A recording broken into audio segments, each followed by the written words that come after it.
In the meantime, let's turn our attention to some of the other main news today. And in Mexico, at least 39 people have died in a fire at a migrant center near the border with the United States. The blaze broke out at an immigration facility in Ciudad Juárez, which is near the Stanton International Bridge that links the city to El Paso, Texas.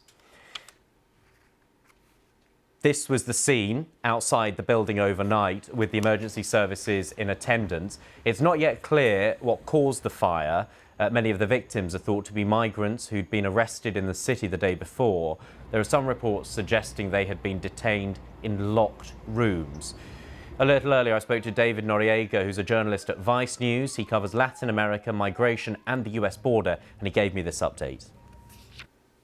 The really important thing to remember is that the situation on the border, particularly on the southern side of the border, on the Mexico side of the border, is the product of a years-long effort by the United States in collaboration with Mexico to prevent the entry of migrants into US territory where they can legally claim asylum.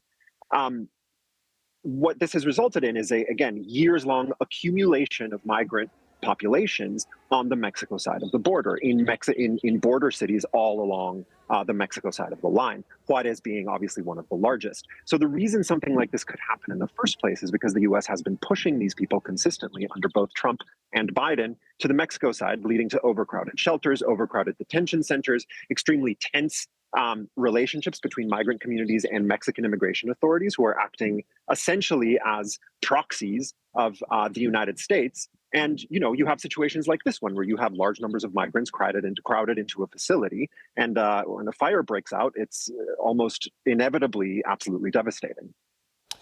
I'm just seeing a line that's coming in from the Mexican president, López Obrador, saying that the migrants that died in that fire, the migrants who died in that fire were mostly from Central America and Venezuela.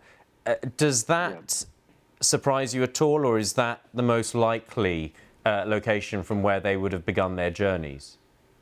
It's not surprising at all, given what the migrant flows have been recently. I'm curious to know, and we'll hope to find out, where in Central America the migrants were from. My guess would be Nicaragua. That's where a lot of Central American migrants have been coming from recently, and Venezuela. It's worth noting, too, that people fleeing those countries specifically are fleeing governments that the U.S. considers enemies, conditions that the U.S., in another time might have accepted these people with open arms.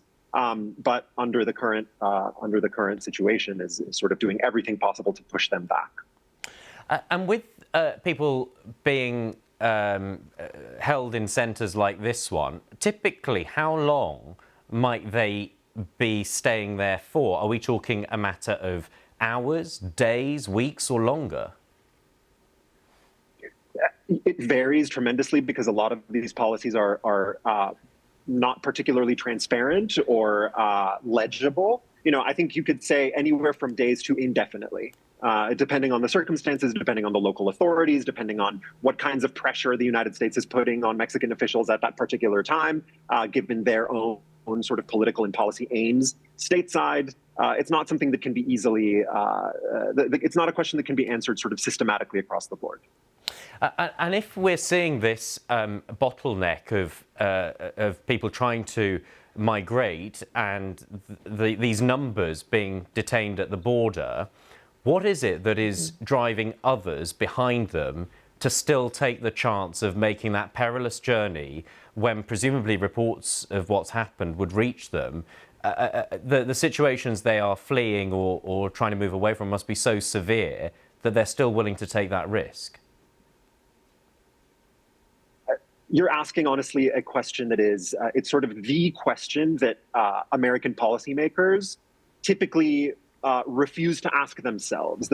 All of American border policy and immigration policy is based on the concept of deterrence. It's based on the idea that if you make crossing the border hard enough for migrants, then they will sort of collectively decide that it's not worth making the trek. That's one of the most sort of provably incorrect ideas, I think, out there.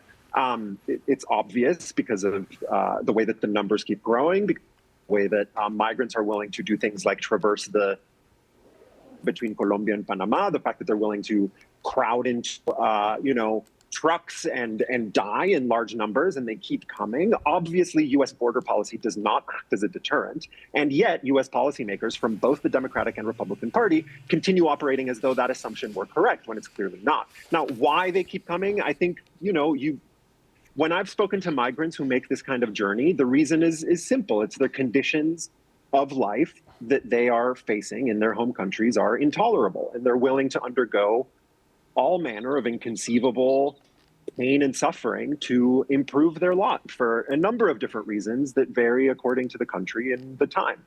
And that hasn't stopped, and I don't see it stopping anytime soon. That's David Noriega there from Vice News.